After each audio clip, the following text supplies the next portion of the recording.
Good morning. Today we are going over the Torah, or at least the foreword for it, written by Jeffrey A. Adler. I don't know him. I don't know what this says yet, but we're about to find out.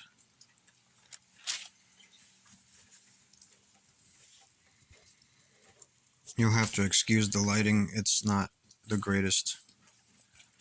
You can probably hear that, but it's raining outside, so the sun's covered up. It's going to be dingy. The Torah is a section of the Hebrew Scriptures made up of the 5 books of Moses. Generally, the first 5 books in published editions of the Bible. In many places, the Torah is referred to as the Pentateuch, Pentateuch,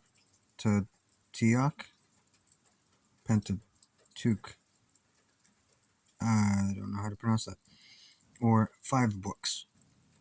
The title, Torah, though so often referred to as the law, derives from the Hebrew verb yara,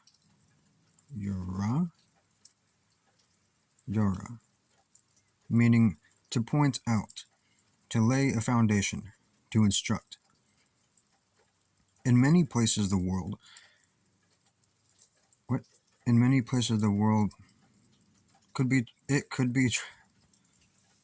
there's a missing word there. In many places of the, oh my god, I can't talk. In many places of the world, it could be translated, or it would be translated, instruction, or to instruction. There's like 2 words missing there. The Torah consists of more than the traditional 613 commandments. That is a lot. That's the first time I'm hearing about this. That's crazy. First, enumerated by Maimonides, I'm not even going to try to pronounce that, in the 12th century. Also laying out very basic instructions on the nature of God, man, and the meaning and value of life itself. I don't know that there's too much of a meaning. There are definitely rules, but nowhere, I don't think, in the Bible, not talking about the Torah, because I've never, I don't know. I mean, I've read through Genesis to Deuteronomy at some point, but I don't ever remember something saying anything about the meaning of life. From the opening account of the creation, God is pointed out as the very source of life, the benevolent Father who envisions mankind achieving the highest aspirations, having been created in His very image. The narrative takes us through the fall of man in the Garden of Eden, the Lord's ongoing demonstrations of mercy and compassion, man's endearing response, and sometimes lack of response, God's relentless pursuit of His rebellious protégés, ultimately climaxing in the provision and promise of a process of atonement, demonstrated by the animal sacrificial system, leading to the promise of the Messiah who suffers, Genesis 3:15, the very first mention of Christ's arrival. Though entitled to the trappings of royalty, though entitled to the trappings of royalty, in the course of this story, of this I don't think the word "this" is necessary. In the course of history, or because I mean, this history, I don't know, never mind, ignore me. In the course of this history, the Lord's, oh my God. In the course of this history, the Lord reveals his high standard of holiness while building in a provision for forgiveness through the high price of blood atonement. His commandments reveal the principles for faith, life, and society.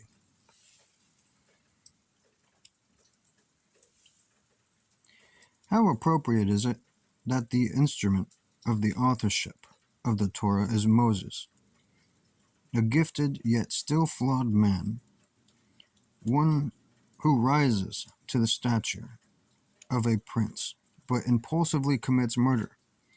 Then, by the calling of God, he is raised up to greatness, the greatness of the Old Covenant prophets.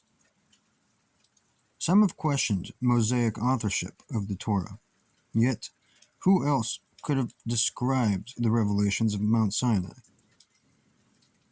Who else could have received the revelation of the creation? The proponents of the documentary hypothesis, I'm going to guess that's something that I should look up because both of those are capitalized. The only problem is it doesn't have those little hyphens around it.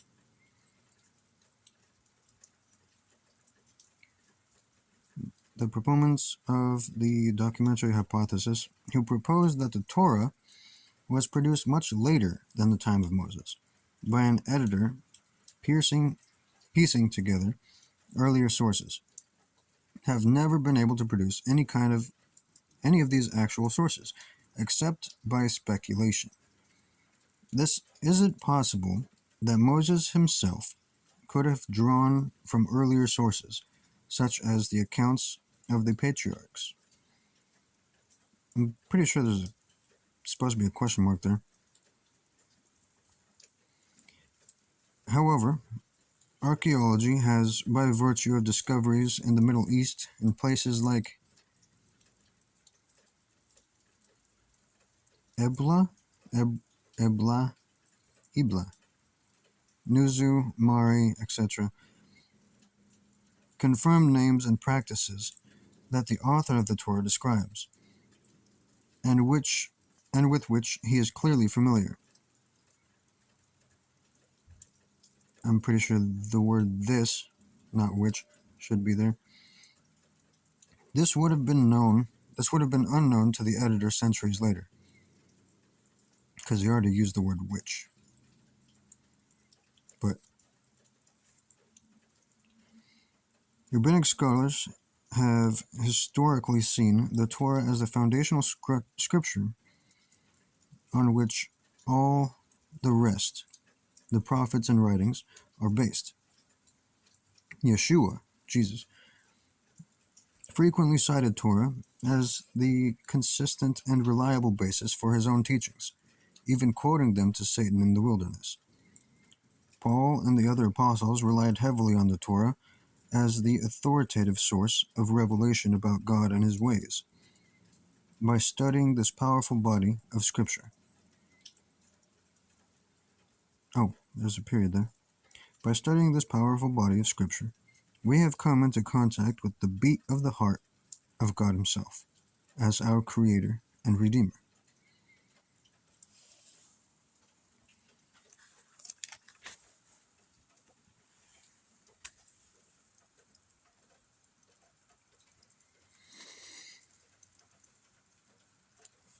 And here it shows that the Torah, or the Law of Moses, is written here from Genesis to Deuteronomy.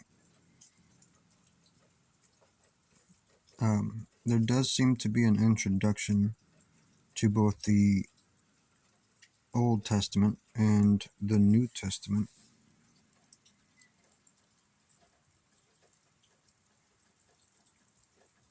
Dr. Jeffrey.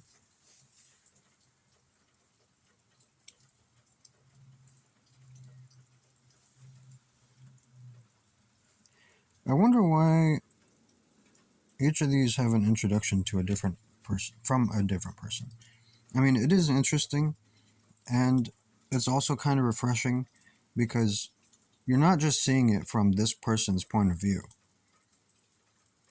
You're seeing it from other people who have at least studied the Bible. Helps and references. I'm gonna guess that's on the next page. No, never mind. I'm then going to guess that I should be writing things down here on this empty page. The only problem with that is you can see how thin the pages are. So if I write anything, it's gonna bleed through. So I gotta find me a good pen that hopefully will not bleed.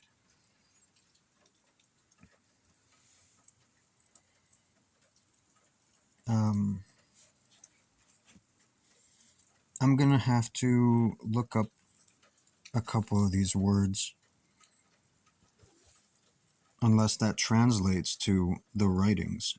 Ketuvim, Ketuvium, Ketuvim, Ketuvim. I'm gonna say this pronounced differently.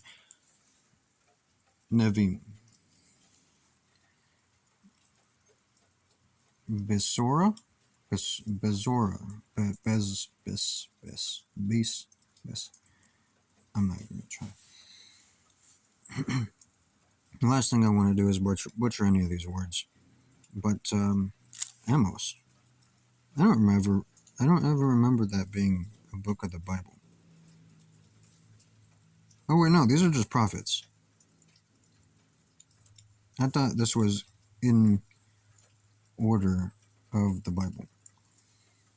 Genesis, Exodus, Leviticus, Numbers, Deuteronomy, Joshua, Judges, Ruth. Where's Ruth? Why is Ruth down here? I don't know if you heard me singing that, but there's a song I remember listening to when I was itty bitty. I was tiny.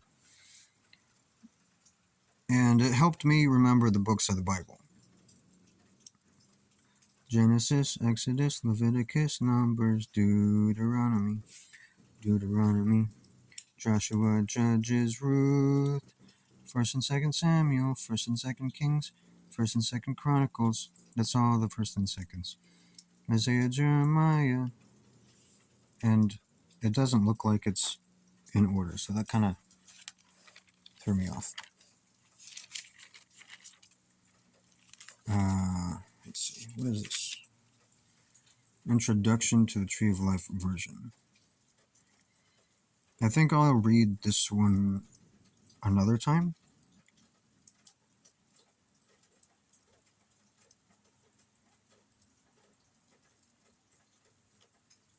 Actually, you know what? Maybe I'll read this now.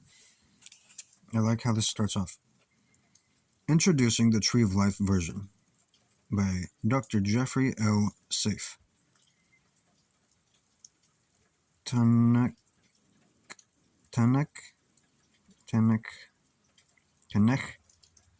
Project Manager, Vice President, and Vice President.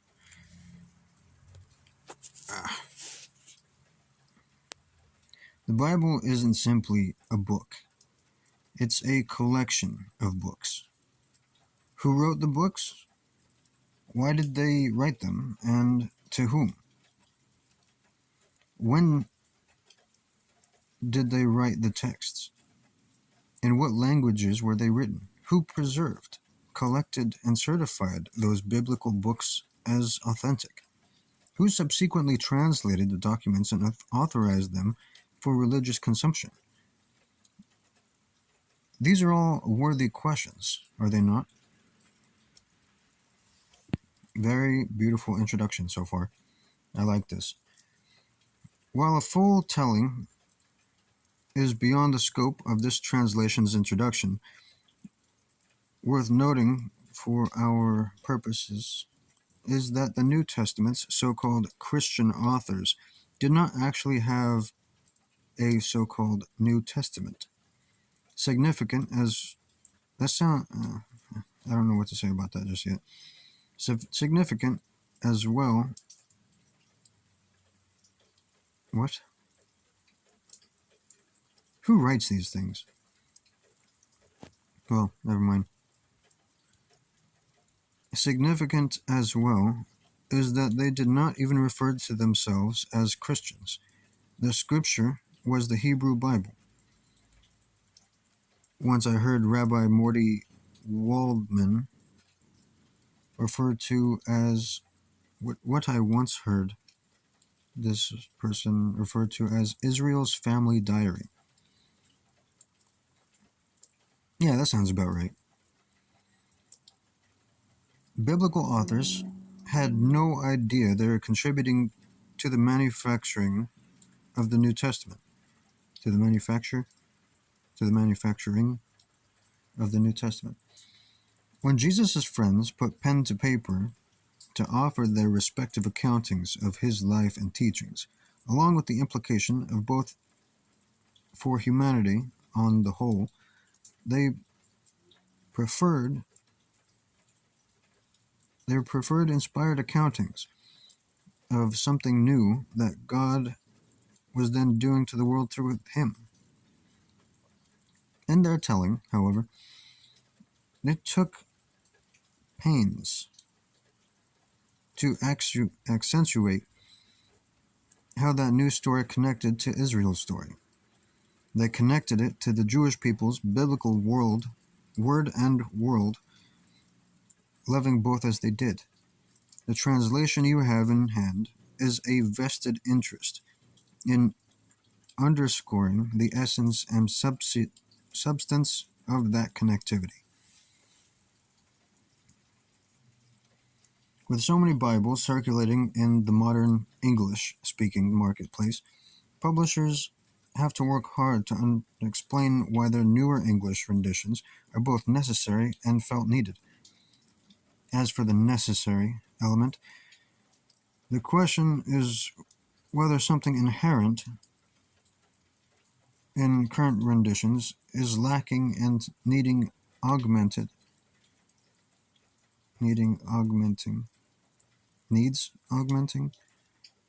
by a newer story. I'm going to reread that sentence. Oh boy. Where was I? As for the necessary element, the question is whether something inherent in current renditions is lacking and needing augmenting. What? I feel like oh man. As for the necessary element, the question is whether something inherent in current renditions is lacking and needs augmenting by newer telling.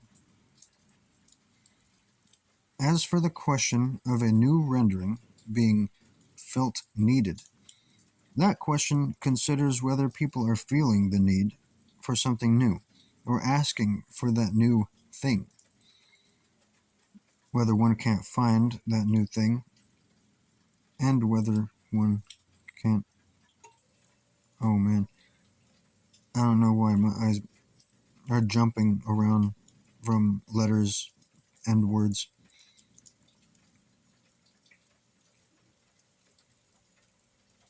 I was fine a little bit ago.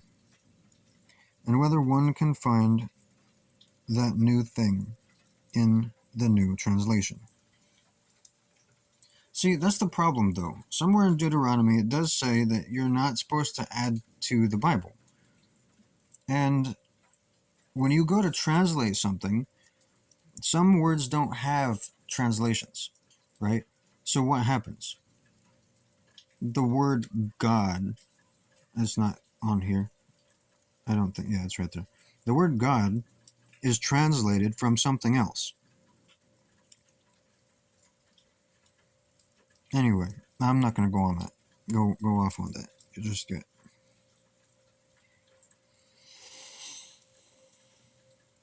The scholars who worked on this translation believed the current English-speaking Bible readers needed a rendering that spoke with a more decidedly Jewish-friendly voice.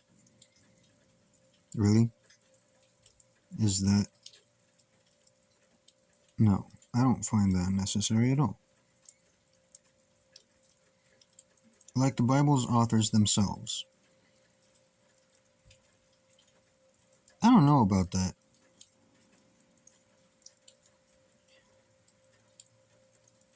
Like, literally, I don't know about it. But, okay. We believe that reckonings of Hebrew, Aramaic, and Greek manuscripts have all too often been tendered by churchmen with little to no intellectual interest in the Jewish experience, no emotional connection to the Jewish people, and no real personal support for the Jewish homeland, Israel. The upshot of the disregard, be it intentional or accidental, is that the biblical books that were written to Jews, for Jews, and about Jews lose critical element. Now, hold on. That's where I'm going to stop. So, right about here, this sentence. Yes, they were to and for and about Jews at some given point. However,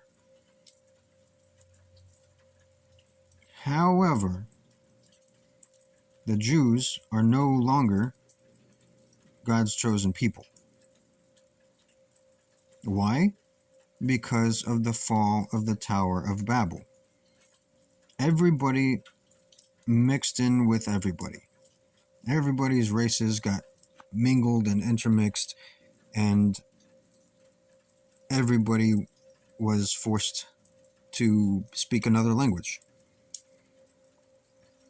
And as a result, we lost, I guess, that history in some way. So this is no longer about Jews specifically, but those who follow God's law.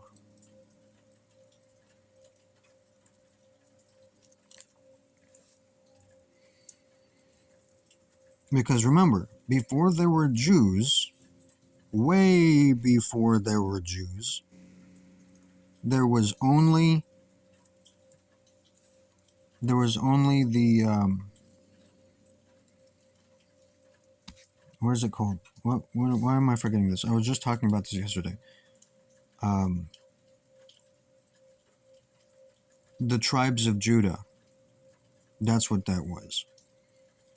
Before there were Jews, before there were Christians, before there were Romans and all these other false idols, or no, I'm pretty sure the false idols started when the angels came down to create the Nephilim. But no.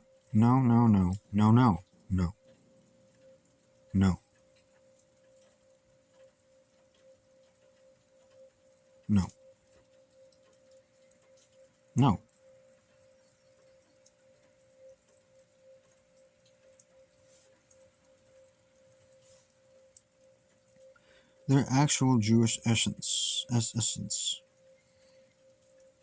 should probably reread that sentence, but I don't agree with it, so I'm not going to. Readers wanting to come to terms with the Bible's messages, messengers, and recipients are thus all too easily disconnected away from the main author's storylines and intents. There is no single author, and I'm pretty sure it all comes off the way it's supposed to. So you got to be careful about that word, Mr. Jeffrey, because it sounds an awful lot like you're trying to add to the Bible in some way, which there I'm sure is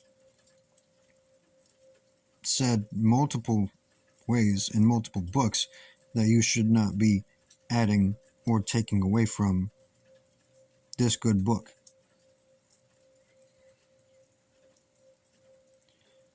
Jewish displacement and replacement motifs came through in a way that are subtle and in ways that are not so subtle. Either way, and translated, why is there an and? This is the beginning of a whole new sentence. Either way, translators' intentions aside, God's will and ways can be obscured through their jaded bias. Okay, now we're back on track. The result of that anti-biblical prejudice germinates, and the anti-biblical soul sickness inadvertently passes on to the next generation of Bible readers. And the world all too easily suffers the loss of a vision of what God is, of what God is up to in His Word and in His world.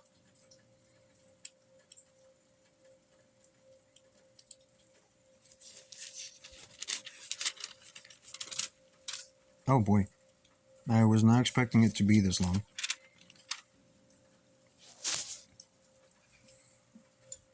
I'm going to take a drink of my coffee.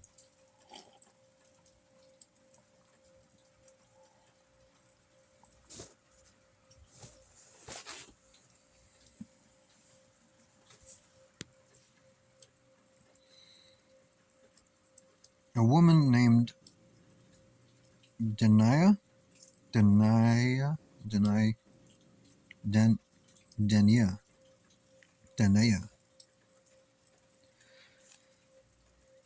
a woman named Miss Greenberg wondered what a Bible would look like if tendered by a team whose team members had decidedly Jewish-friendly hearts, heads, and hands. Okay, I like where this is going. She and her husband, Rabbi Miss She and her husband, Miss Greenberg, started wondering out loud and pulled a... I'm not sure what that word is. Cadre? I've never seen that word before. Of Messianic Jewish Bible scholars, rabbis, and friends together to tender a Jewish-friendly rendition of the sacred scripture.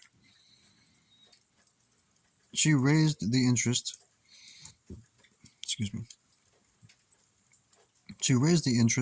needed to start the project, along with the funds necessary to complete it.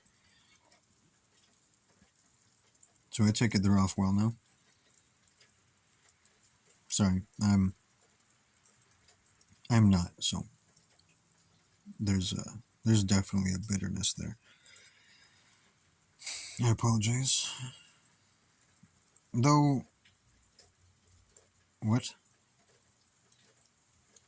Oh, though Mr. and Miss Greenberg don't plan on an actual number of intellectual contributors, the number of those who used their gifts to present you with this gift turned out to be about 70 in all, i.e. translators, managers, writers, and editors.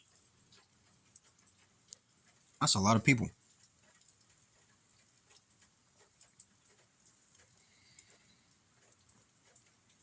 Dr. Jeffrey Feinberg is worthy of special note at the outset for the executive role he assumed in the development of the New Testament. I came on board after. Who?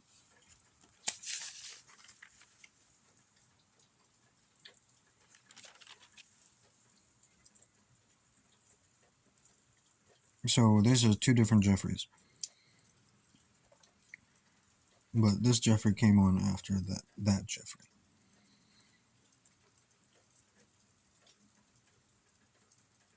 I came on board after to broaden the team and serve as project manager, in which capacity I was tasked with pulling together a team to bring the Old Testament to term, string both testaments together, and to bring this phase of the translation project to a close.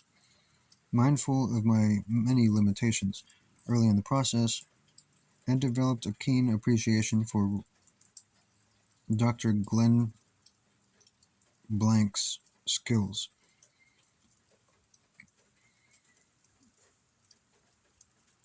brought to bear through his service as our senior literary editor for both testaments.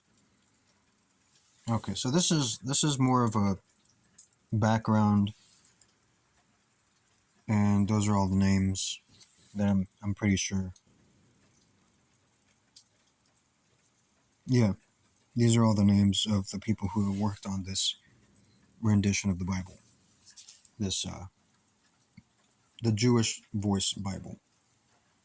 So I'm not going to read the rest of that. But with that being said, I will say I have enjoyed this Bible. This is the first time I'm reading any of the beginning pages.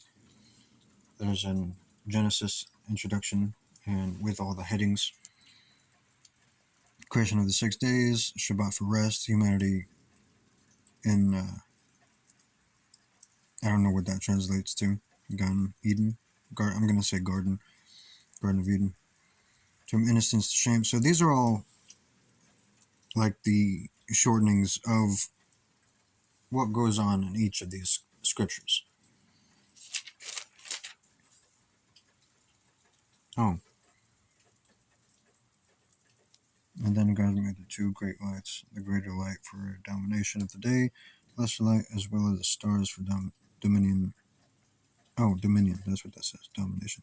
Dominion over the day and over the night. I forgot I had written on this at all. I got this, I want to say, 3 or 4 years ago. I hope you guys enjoyed what I just read, because I know I did. It was a little refreshing to see that, I don't know, so many people wanted to, I guess, make it easier for people to understand. I like that. That's nice. But, I don't know. Tell me what you think.